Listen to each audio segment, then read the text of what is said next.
3 erreurs qui vous empêchent de perdre du poids. D'ailleurs, que ce soit dans un objectif de perte de poids, de prise de muscle ou de maintien, que tu cherches à perdre du poids, avoir le physique que tu as envie d'avoir, avoir le physique de tes rêves, le physique athlétique que tu as envie d'avoir sur le long terme, d'être plus musclé, d'être plus athlétique. Peu importe l'objectif que vous visez, les erreurs que certains commettent, celles que je vais vous donner, le fait de les éviter, ça va vous permettre d'atteindre votre objectif, quel que soit l'objectif que vous visez. Première erreur, l'impatience. Lorsqu'on cherche à perdre du poids, lorsqu'on cherche à se transformer physiquement parce que l'image que l'on voit dans le miroir ne nous plaît pas, on se réveille enfin, on a envie de changer, on a envie que ce soit rapide. D'où les recettes miracles, les formules miracles, perte de poids en 3 semaines, avoir un corps musclé en 2 mois ou quoi que ce soit. L'impatience.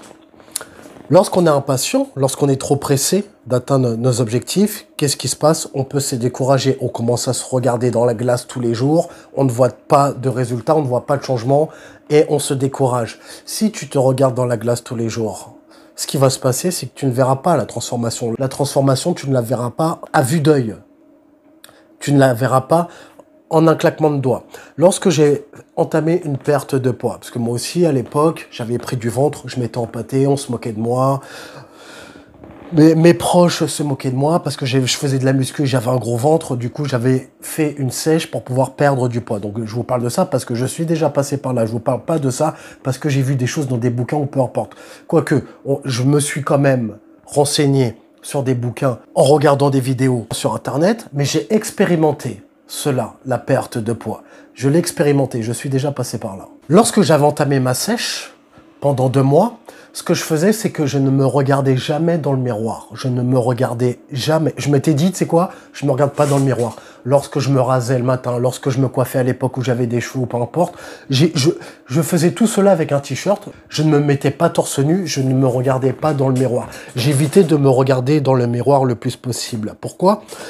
Si il m'était arrivé de voir, par exemple, le fait que je vois pas la transformation visuellement tout de suite, ça aurait pu me décourager. Donc, ce que je faisais, c'est que j'appliquais un processus, une diète, déficit calorique, régime alimentaire ou rééquilibrage alimentaire, peu importe le régime que vous allez choisir, sauf que je ne regardais pas les résultats. Je me suis dit, je vais regarder les résultats dans 2 mois ou 3 mois pour faire le avant-après. Par contre, pendant le processus, ne pas se regarder. Ça va te décourager. Ce qui va se passer, c'est que tu vas te dire « Oh là là, ça marche pas, je suis toujours pareil, pas de changement, pas de transformation, j'abandonne. » Ça te décourage. Ne pas se regarder. Surprise, dans 2 mois, tu verras le changement. Par contre, en attendant, tu vas faire confiance au processus. Tu vas appliquer un rééquilibrage alimentaire, un déficit calorique ou quoi que ce soit. Tu vas t'atteler à te concentrer sur le processus. C'est ça qui t'intéresse. Le fait de se concentrer sur le processus et d'être discipliné. Que ce soit pour une prise de muscle, un maintien, une perte de poids pour pouvoir avoir les abdos visibles, tu vas te concentrer sur les tâches que tu dois réaliser. Le processus. Le résultat, on verra ça plus tard. Pour éviter de faire preuve d'impatience, faire confiance au processus, être discipliné. Donc ça, c'est le problème de beaucoup de personnes. C'est pour ça que peu de personnes arrivent à atteindre leurs objectifs, justement par manque de discipline. Donc être discipliné, être patient, bien évidemment, et faire confiance au processus. Appliquer les tâches qui ont été prouvées, les appliquer pour toi, pour pouvoir avoir tes résultats. Deuxième erreur qui vous empêche de perdre du poids, ne pas incorporer d'activité physique journalière dans vos plannings. Sans forcément aller à la salle de gym, mais incorporer des activités physiques accessibles, journalières. Par exemple, si tu as une course à faire, au lieu de prendre ta voiture, si c'est pas trop loin de chez toi, privilégier le fait d'y aller à pied, privilégier la marche. Si tu as la possibilité de prendre les escaliers, parce que l'endroit où tu te rends, par exemple, au 2e étage ou peu importe, au 3e, 4e, 5e, 6e, peu importe, incorporer des activités, des changements, des activités physiques dans sa journée, des choses que tu peux faire. Ça te permet de brûler des calories, ça te permet de changer tes habitudes journalières.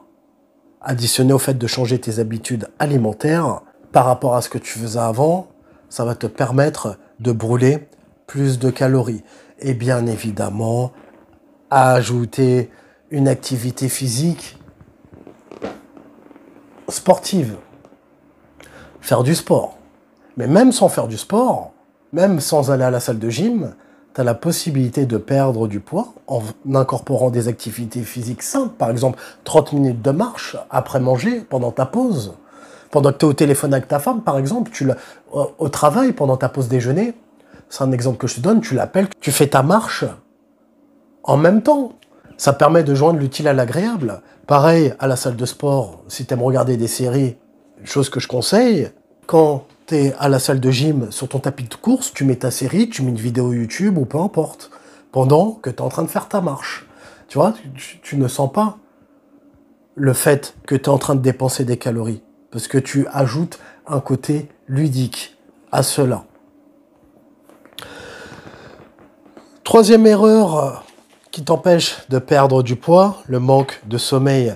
C'est pendant le sommeil, il se passe beaucoup de choses sur le plan hormonal. C'est pendant ton sommeil que ton corps se régénère, que les cellules de ton corps se régénèrent.